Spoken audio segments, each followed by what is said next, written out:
The Greater Boston Parade of Surrogates continues. Earlier this week, we had Emily's List president, Stephanie Shriak. She was in for Hillary Clinton. Ernie Bach Jr. was in for Trump. More on that later. Tonight, I'm joined by former Massachusetts Governor Bill Weld, who just this week officially endorsed John Kasich. It's great to see you, Governor. Jim, Thanks it's a so much pleasure for to being be here. Why Kasich?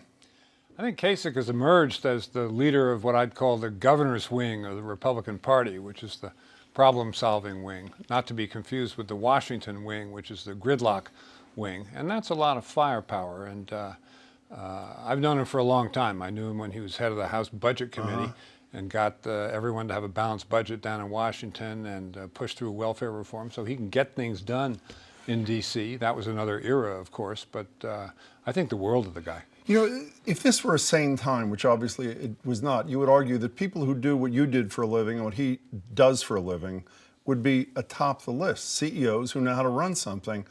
You can get on the list. Walker, Christie, on and on, Perry. Why have all the governors done so poorly? I don't know, but the guy who's still there and standing is Kasich, and I think in terms of gut appeal to voters one-on-one in small events, which I've seen him at a lot of recently, he's very, very strong. But he departs from some sad, in my opinion, traditional conservative orthodoxy. For example, he had the temerity to accept additional Medicaid people to serve poor people and improve their health. Yeah, well, and other governors, Republican governors, said no because the word Obamacare was attached. Can you survive in a Republican primary when that word's attached to you? Oh, sure, because that just made common sense. I'm a bad person to ask because I've always been in favor of the universal mandate on the, compulsory auto insurance analogy. But no, he cares a lot about taking care of the downtrodden, the mentally ill. And at the end of the day, if you say, I care about taking care of people in the dawn and shadows of life, I'm a governor, right? I'm an executive, I'm responsible for them. They're not going to hold that against you. He's anti-gay marriage, he's pro-life, you're pro-choice, you're pro-gay marriage. Yeah, You've officiated a few, haven't you? I've officiated several gay marriages. That's what I thought. So yeah. Is he the best candidate or is he just the best of the lot, according to Bill Weld? I think he's the best candidate. He and I are not together on social issues, but I haven't heard him say a word about abortion or gay marriage during the entire campaign. Well, he actually, in the first debate, he talked, I thought, in a very kind notion. He said he opposed gay marriage, but he talked about attending, I believe, a gay marriage. Well, this guy has a beating heart. Yeah. He has a big, juicy heart. And if that's a sin, then so be it. Do you, if I said to you that not too long ago, you described something as an un-American notion, would you remember what you were describing when you said that? I don't. I'll give you a hint. You were looking for another job at that time.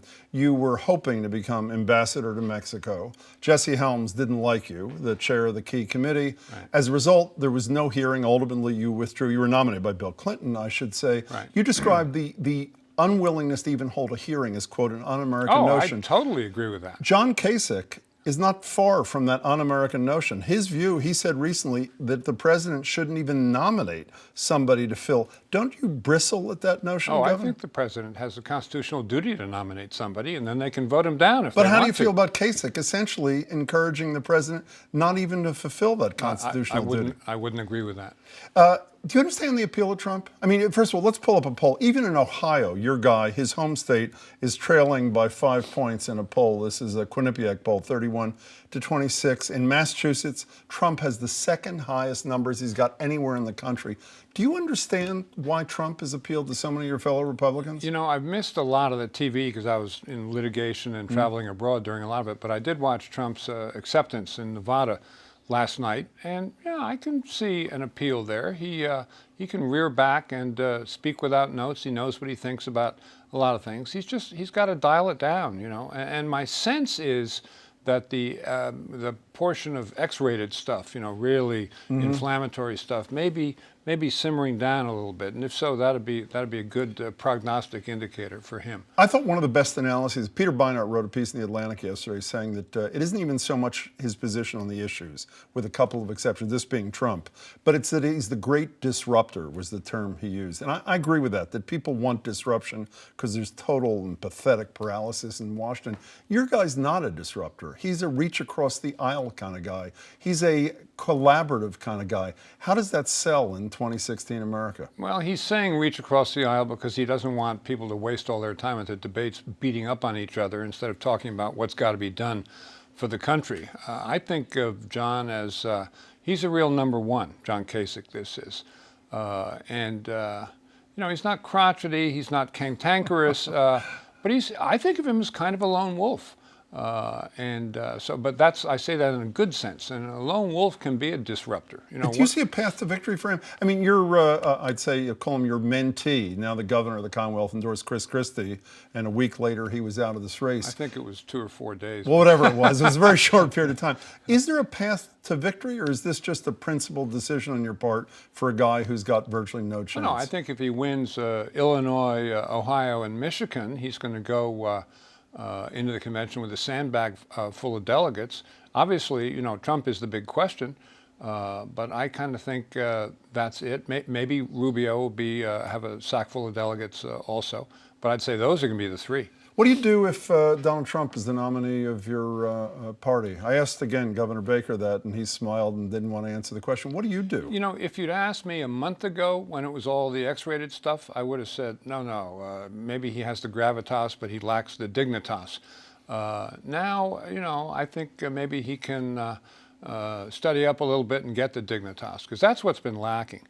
Now, the flip side of that, which is a good thing, is being politically incorrect. Like, I was very amused in New Hampshire the day before the vote. He said, well, in closing, let me just tell you, ladies and gentlemen, I'm going to give you different advice than other people have given you. People say the most important thing in a democracy is to go out and vote. My view is slightly different.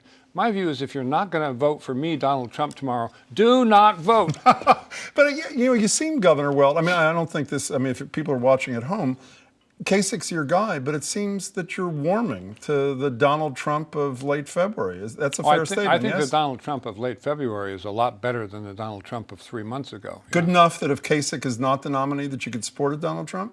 I'm not sure what I would do in that event. But it's possible. It's possible, but I have a long relationship with Mrs. Clinton as well. That's what I want to end with. Yeah. When you were a mere child, you were on the House Judiciary Committee during the impeachment, during the Watergate situation, with a 20-something Hillary Clinton. Give us your quick take on her. She was smart. She and I shared an office. We were the two constitutional legal scholars. And I would have described her in those days as being a good kid, a very good kid, very nice person, obviously, you know, a fast head on her shoulders. So it's all good.